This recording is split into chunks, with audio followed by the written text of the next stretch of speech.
Trapped by the belief that I'm not good enough, bound by the limitations and the lies that consumed my world, this was me. It wasn't until I took the biggest leap in my life to know and trust the power within. And it was at that moment I made a choice. My past will not define me anymore. Hello, I am Teri, and I know I am not alone in this. Over the years, I have found that the number one mistake that we make is that we get in the way of our own success story. Yes, I said it. On this show, together we'll tackle limiting beliefs, self-sabotage, getting stuck, fear, doubt, overwhelm, and the imposter syndrome. Join us on this journey designed to transport you beyond your limitations to a world where anything is possible. This is Talking with Teri. Hello and welcome back to Talking with Teri, where we have powerful conversations to transform your life and your business. I am so honored and delighted to have our next guest. Oh my goodness, you guys are just going to love her. We have the one and only Mandy Connell. All right, so let me tell you a little bit about her. She is an individual who is currently living her dream as a noon to 3 p.m. host on the KOA radio and the owner of the Ladies Chit Chat Club podcast show. She is a native Floridian who got to Colorado as fast as she could after radio gigs in Orlando, Gainesville, Fort Myers, and Naples, Florida, with a 3-year stop at Louisville, Kentucky. Louisville. It's Louisville. We don't say Louisville. Actually, in Louisville, they say Louisville. So yeah, we don't say it the proper. I'm from Kansas. I'm gonna do my little Kansas twang. And she's also currently number 46 on the Talkers magazine, Heavy 100 talk show host, and lives with her husband, daughter, and St. Bernard while keeping tabs on her 2 grown sons and 2 grandchildren. Welcome, Mandy. I am so delighted to have you here. I'm thrilled to be here as well. Normally I'm on the other side. Interviewer interviewing the interviewee. Something like that, maybe. It's kind of weird. I'm not going to lie. It's very strange. I'm used to being the one to ask the questions.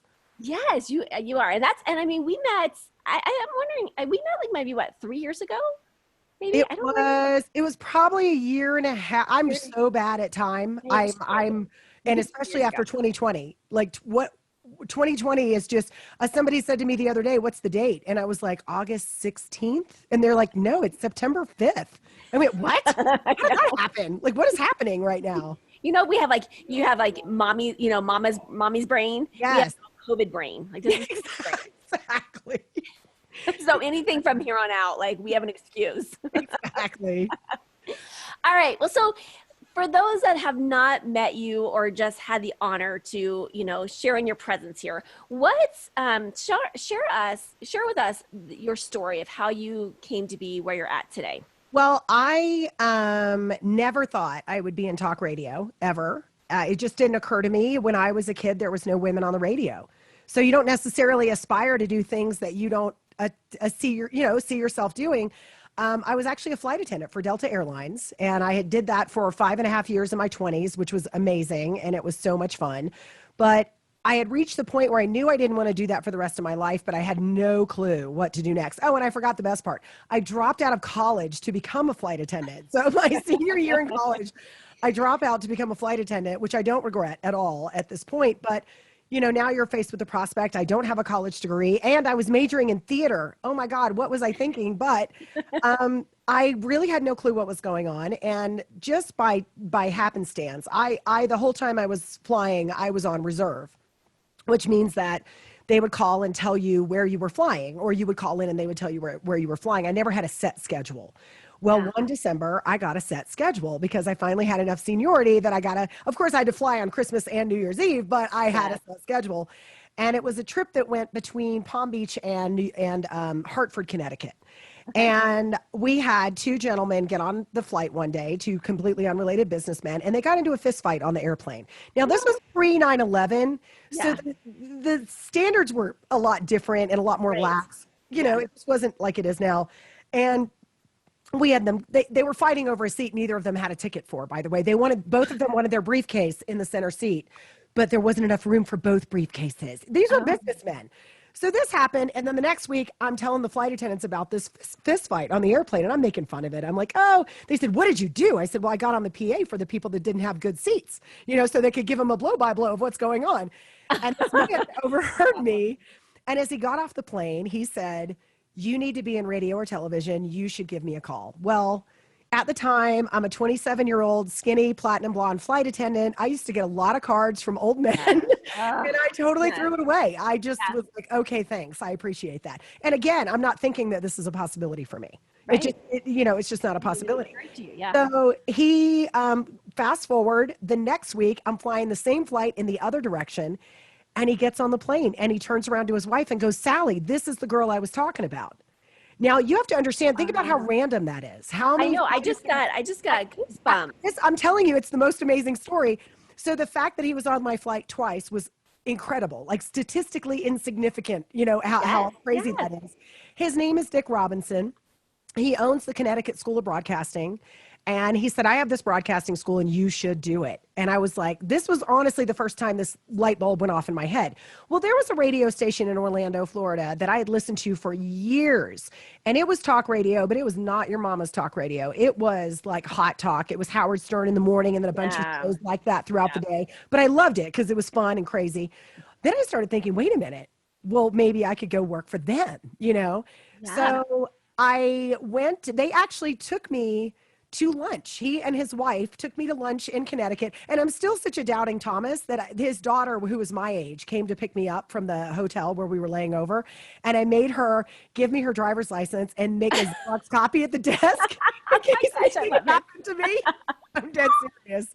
So, but I went to lunch with them, and they are the most delightful, wonderful human beings you've ever met in your life. And Dick has been in radio since the 1950s. And he has a wall in his house that is easily 20, 30 feet long. And from floor to ceiling, it is covered with 8x10 pictures of Dick Robinson with every person famous that you can think of from 1955 to like 1989. And I'm talking about presidents, popes, the Beatles, the Who, the Beach Boys. I mean, everyone. And I just looked at it at the wall and I said, did you Forrest Gump yourself into all these pictures? Forrest Gump had just come out. And he said, no, this is what radio has done for me. And I was just blown away. And the school was a little bit pricey. He told me how much it was, and I started laughing. I was like, I don't have that kind of money.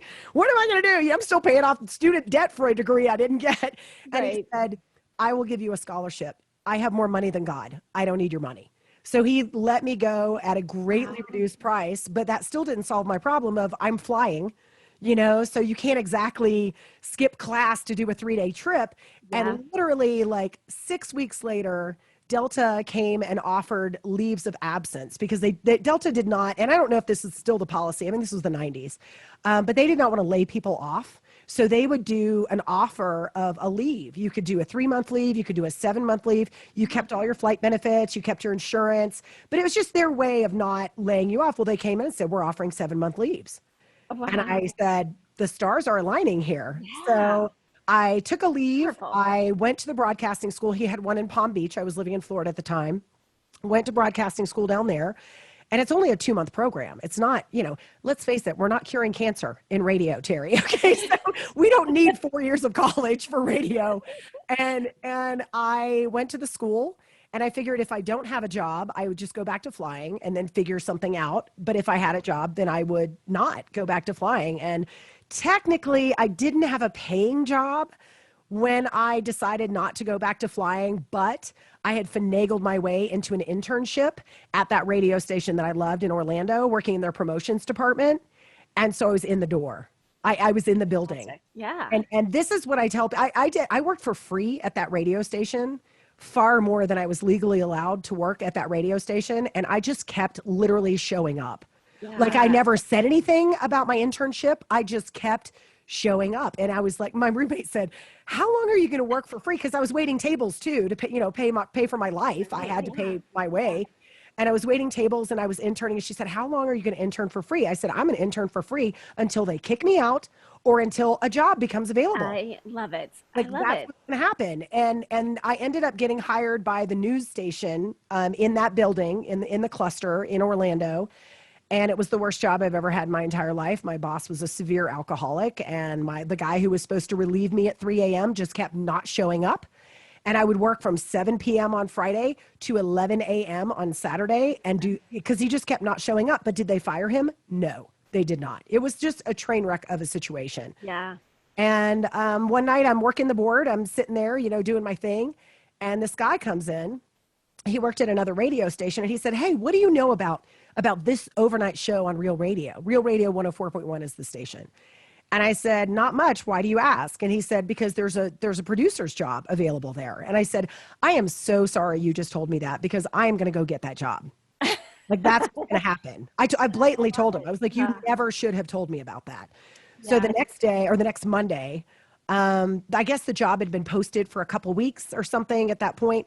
And I went on Monday, and I called the program director, who I'd never met because I just didn't cross paths with him. And I said, "Are you still interviewing for the overnight producer position?" And he goes, "Yeah." I said, "Well, you can cancel all the other interviews. I'll be in it too." I love your boldness. Well, let me tell you something, you guys. Right. I say that like you guys think that comes naturally to me. That came after literally pacing around my house for a good 25 minutes, getting up the stones to do this. But I knew the kind of radio station it was. Like, I knew the attitude of the radio station. So I knew that if I brought that attitude, it would help me more than it would hurt me. So I decided, and I said, "You can cancel all those." And he goes, "Okay, I'll see you at 2." And when I walked in at 2, he goes, "I just had to see the person that had the stones to do that." And I was like, "Well, here I am. When do I start?" I literally bluffed my way through the whole thing, and he hired me. And I got my first job working overnights as an overnight producer. And that's how really, that was like my first big job. And it was an important one for the radio station. Doing what I wanted taught me so much, both what to do and what not to do, honestly. But that's kind of how it all got started. Well, and I think you just dropped a whole bunch of gold in this conversation in the sense that, the first thing is, you just kept showing up. Yeah. Like, how often do we, find an excuse, or just, you just started showing up and started doing what you knew was the right thing and what felt good for you. So you showed up, which is incredible. And then the other thing is, there's a saying, you kind of have to fake it till you make it, right? Yes. Oh my gosh. I live by that. You went and you bundled up all the courage you had in the world. And yes, it took some, tons of pacing, but you showed up in another way with just pure confidence. And that confidence got you in the door. Teri, is I am an absolute faker when it comes to confidence. And I was for 10 years in my radio career. Now, I've had my own show at this point. That was in 1997 that happened. And I've worked in the news. I've done sports radio. I've worked on a bunch of different shows. I didn't get my own show until 2005. And you'd think in 2005, when I got my own show, that I would feel like I was somebody, like I had made it. I'm not even kidding you. I just now, at this point in my life, am feeling like, you know what? I'm feeling pretty good about what I've accomplished. Yeah. So I don't want people to think that I was full of all this bravado, because it was all fake. Every bit of it was a lie at that point. Well, and I think too, like, even in this industry, and I think for, we were talking earlier about, in this industry, it's very cutthroat, it is very, you have to have a tough, thick skin. And I'm curious, like, I talk to a lot of people about, mindset and, our limiting beliefs. I am guessing, just based on what you just shared, that you have had a challenge or a struggle with that along your path. Like, so what is, for listeners that are listening today, what was, one thing, or, beyond the, just kind of, fake it till you make it, but what was that for you that kept you going and, kept doing the personal development on you? And this again it's a long journey. So you're getting the end part here. And one of the things that frustrates me, because I watch a lot of motivational videos, I watch a lot of mindset videos. I believe in them. They work. If you are one of those people that is just dipping your toe in, jump in full bore, because you can absorb so much positive energy from people sharing their stories. But it's a little bit frustrating when you look at someone who is very, very successful and very, very confident, and you think to yourself, well, that's not me. Well, at some point it wasn't them either.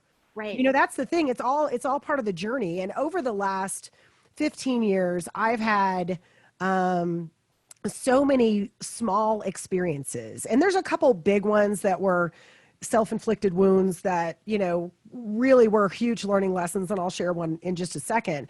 But it's really like a death by a thousand cuts in a way, because you do have to have an extremely thick skin as a talk show host, because people will send you the most vile, horrible emails and Facebook comments, and really social media has made it far worse.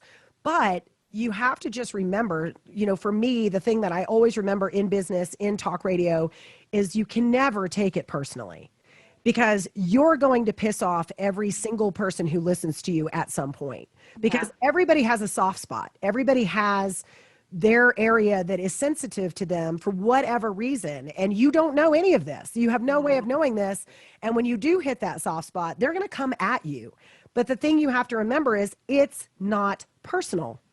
And this is, you guys, that's the best piece of advice I can give for anyone. When you are negotiating a contract, it is not personal. When you are trying to get a promotion, for the most part, it is not personal.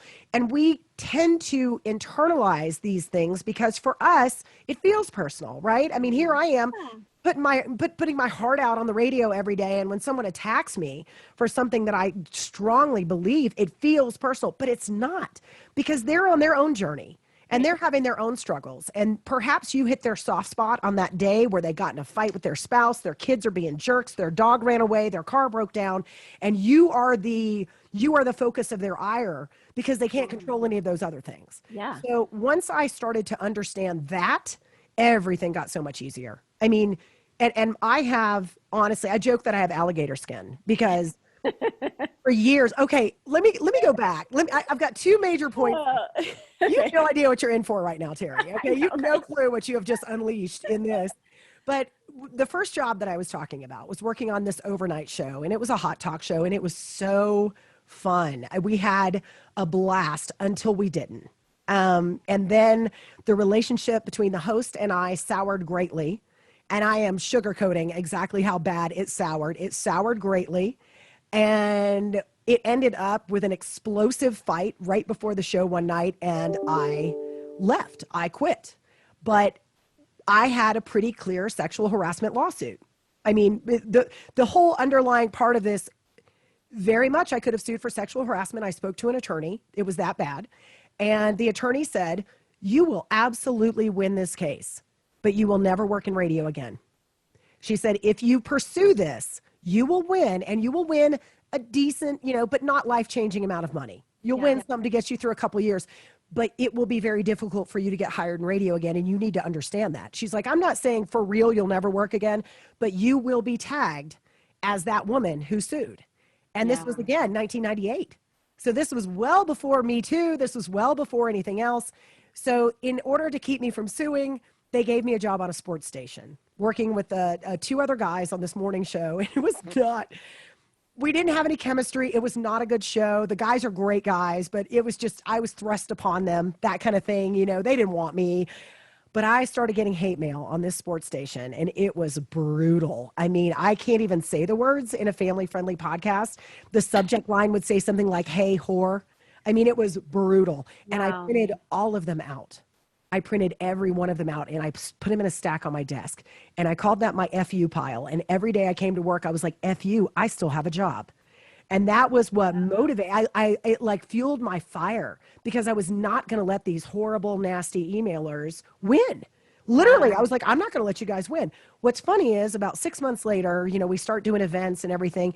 And I would have men walk up to me and say, and they would be all, looking down at their feet, and they'd say, hey, when you first started, I sent you a really mean email, and you're actually kind of good, and I like you now, and I just wanted to say I'm sorry for that email. And it was kind of cute, and it didn't happen for every email. But that began where I started to realize, like, you cannot let these people who do not know you, they don't know who you are. They don't know anything about you. You cannot let their cursory judgment in an email affect how you view yourself, because you will rip yourself into pieces. But on the flip side, Teri, you can't believe your own press. If you get emails Yes. saying, you're the greatest thing since sliced bread. Oh my God, you're a genius. I can't believe that oh my God. And I get those emails and I love them. Don't get me wrong. I'm grateful every time I get one and it's wonderful. But you can't give those any more stock because Yeah. if you believe those, then you got to believe the others. So you Right. just got to stay focused and stay in your Yeah. lane and stay with what you know Yeah. because all of that extraneous noise Yeah. it's you cannot let it affect who you are, how you feel about yourself, and your goals going forward. Because Yeah. people are awful, and they don't want to see other people succeed. And not everyone. I'm making a sweeping generalization, but there's so many people out there who are so miserable in their own lives that they just want to make everybody else unhappy. Don't let them, and that's a choice. Yeah.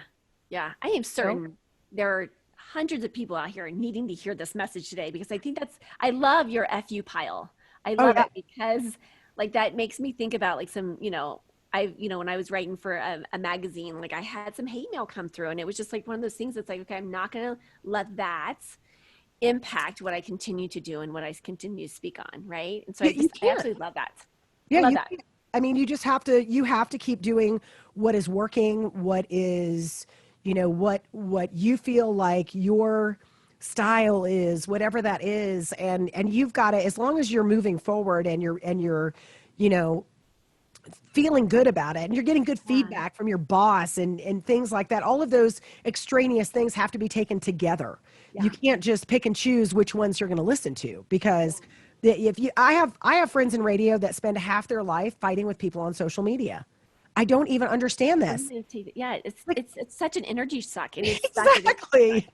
And when No, you thank get you. in that, when you get into that, and let's be real, right now in 2020, I don't know if your Facebook page is anything like mine. I have friends that have known each other for 40 years who are at each other's throats right now Yes. on Facebook. And I'm thinking to myself, what this is not making anyone's life better. No Yeah. one's ever been convinced by being yelled at on Facebook to change their candidate. It's not ever going to Exactly. happen. It's not going to happen. And Yeah. so we all need to just take a step back and just focus on what is important, our family, our stuff, our individual nature, and just block out the other stuff. If it's, constructive criticism is another thing altogether. I'll have people send me an email and say, hey, you know what? You did this story, but you didn't really present the whole story, and that is constructive criticism. And that is so welcome, That's a different animal completely. Yeah. Oh, yeah. Exactly. And that's Well, productive. yeah. Well, and I think too, right now in this time, in this I mean, we have so much right now that's going on in our world. And, we have to and I like this because we have to stay focused on what is it that we know in our hearts of hearts that we were supposed to be doing. And Yes. going back into, what is our purpose? What is our passion? Let's stay focused on that. And, let these other things that it's none of our business in a lot of ways of this other stuff. And so if we stay focused, we stay driven, for what we're looking for, things are going to continue to fall into place by us maintaining a positive mindset and for us doing the work that we know we need to be doing in this, especially during this time. I think that what you just said about a positive mindset is incredibly important. And I want to go back to that first show that I was on that went south in a bad way. There was so much toxicity in that entire, even when things were really great, there was a lot of toxicity that already existed in that situation. Yeah. And I learned probably more about how not to treat people from that experience than anything else. But there's value in that. And there's value in taking a horrible experience and making that conscious decision to not be that person. And I always tell people, I'm a relentless optimist. Okay. I am relentlessly upbeat. That's a choice I make because in life, you can look at the glass half empty. You can look at it half full.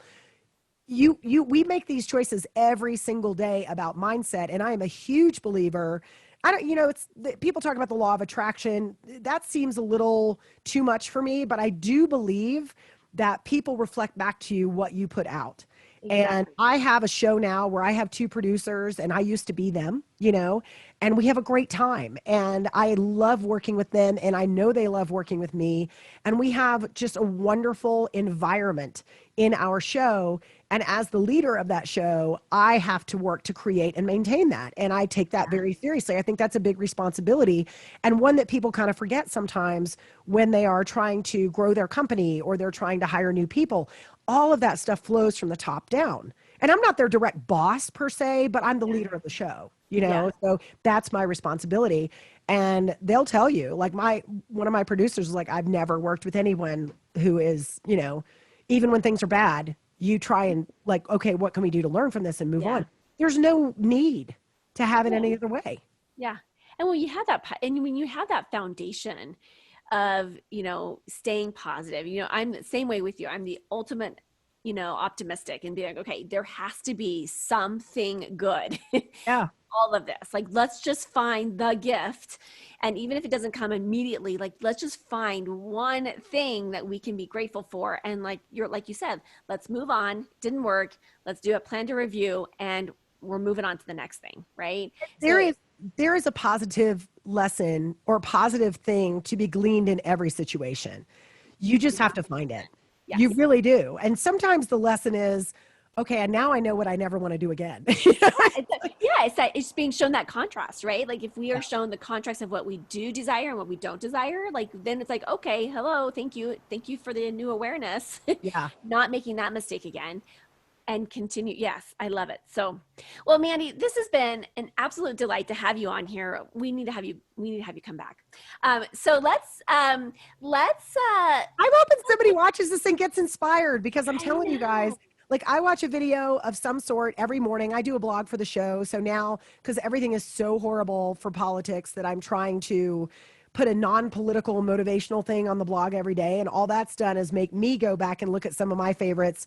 It is so helpful to just hear from people, especially if you're in the middle of a struggle, you know, and we've all had struggles. We didn't even really get into my struggles. I mean, there's struggles that we didn't even get to. Yeah. But if you're in the middle of a struggle, just keep swimming. Like, just keep moving forward, even if they're baby steps, even if they're like even if you're not even lifting your foot off the ground, you're just kind of shuffling it forward.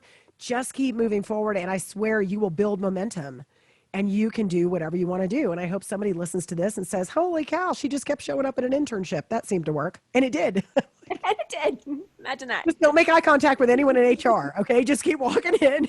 As long as your key card works, you're good to go. There you go. Dances. I love it. All right. So how do people find you? A multitude of ways. The Ladies Chit Chat Club has been on hiatus. That's my podcast. That's my baby. That is our podcast where I record with usually 3 other women, and then occasionally I'll do an interview, although lately it's just been all panel stuff. And we literally have the best time and just have a blast. And it's really for women over 35. You know, we're all over, one is 28. And then the 3 of us are over 50. So it's just a good mix of fun. And then I do a show daily on KOA News Radio. It's 850 KOA. You can listen to it anywhere in the country on iHeartRadio or on 94.1 FM and 850 AM here in Denver in the metro.